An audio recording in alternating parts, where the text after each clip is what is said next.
We're often appalled by how sly and dishonest many politicians are, but we shouldn't be.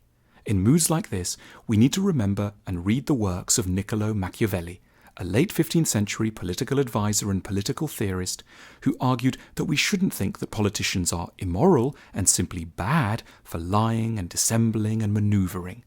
A good politician, in Machiavelli's remarkable view, isn't one who's friendly and honest and kind. It's someone, however occasionally dark and underhand they might be, who knows how to defend, enrich, and bring honour to the state, which is also an extremely important goal. Being nice may well be a virtue in general, but what citizens most need from their rulers is effectiveness, which may well call upon some darker arts.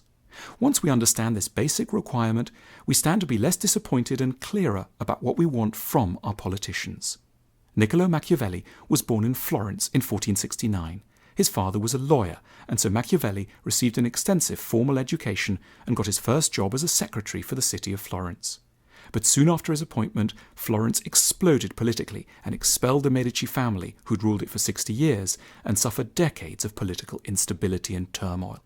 As a consequence, Machiavelli experienced a series of career reversals. Over just a few decades, he went from being an important diplomat to a semi-successful general to an enemy of the state, tortured and then exiled when the Medici returned to power.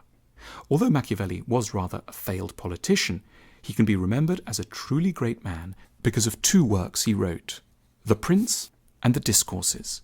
In them, he attends to a central problem of politics then as now, that it's almost impossible to be both a good politician and a good person in the traditional Christian sense.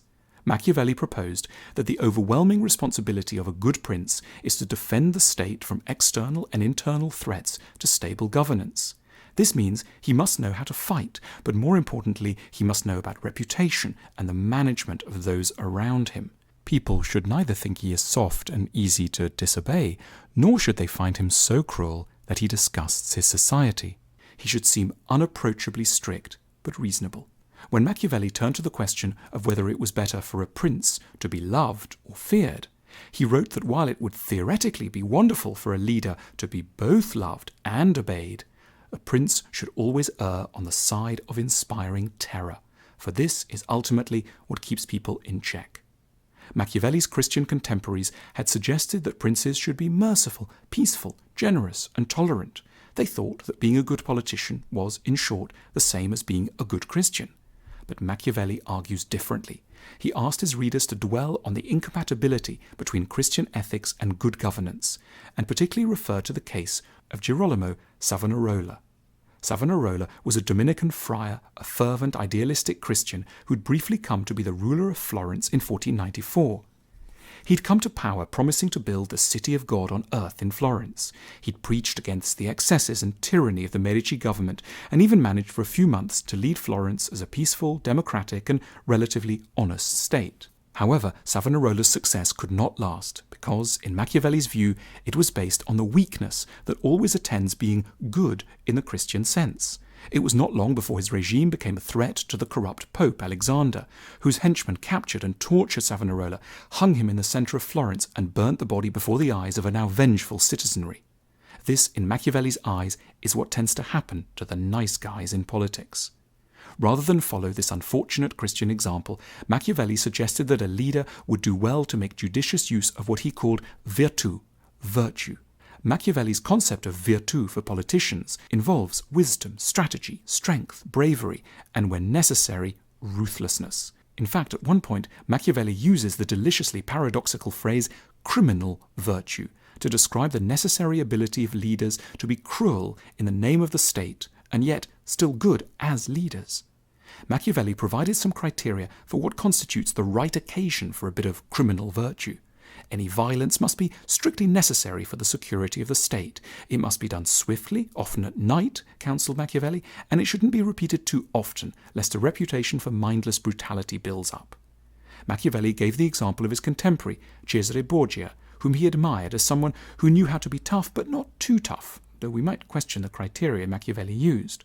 When Cesare conquered the city of Cesena, he ordered one of his mercenaries, Ramiro de Orco, to bring order to the region, which Ramiro did through swift and brutal ways.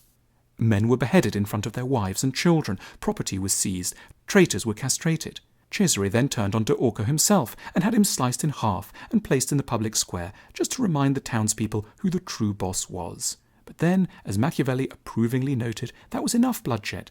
Cesare moved on to cut taxes, imported some cheap grain, built a theatre, and organised a series of beautiful festivals to keep people from dwelling on unfortunate memories.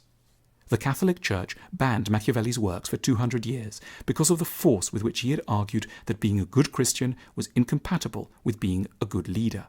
But even for atheists and those of us who are not politicians, Machiavelli's insights are important. He writes that we cannot be good at or for all things, not only because of our limited abilities and resources, but also because of conflicts within moral codes. Some of the fields we choose, if not politics, then perhaps business or family life, may require what we evasively call difficult decisions, by which we really mean ethical trade-offs. We may have to sacrifice neo-Christian visions of kindness for the sake of practical effectiveness. We may have to lie in order to keep a relationship afloat. We may have to ignore the feelings of certain employees to keep a business going. And that, insists Machiavelli, is the price of dealing with the world as it is and not as we feel it should be. The world has continued to love and hate Machiavelli in equal measure for insisting on focusing our attention on the uncomfortable tension between two things we love and always want to have together but perhaps can't: effectiveness and niceness.